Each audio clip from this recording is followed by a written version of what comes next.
C-130 jatuh.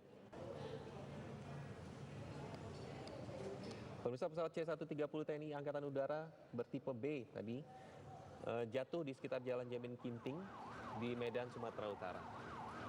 Menimpa beberapa mobil dan juga ada beberapa rumah yang masih terus kami konfirmasi di sana.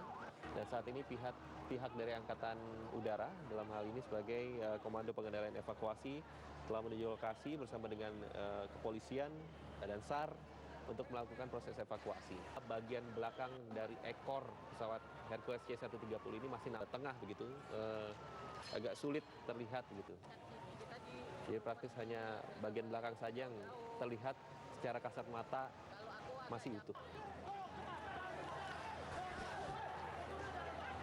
Pemirsa, pesawat C-130 Hercules adalah sebuah pesawat terbang bermesin 4 dengan sayap tinggi yang bertugas sebagai pesawat angkut militer utama untuk pasukan militer di banyak bagian dunia termasuk Indonesia menggunakan sejak tahun 1964. Pesawat ini mampu mendarat dan lepas landas dari runway yang pendek atau tidak disiapkan sebenarnya.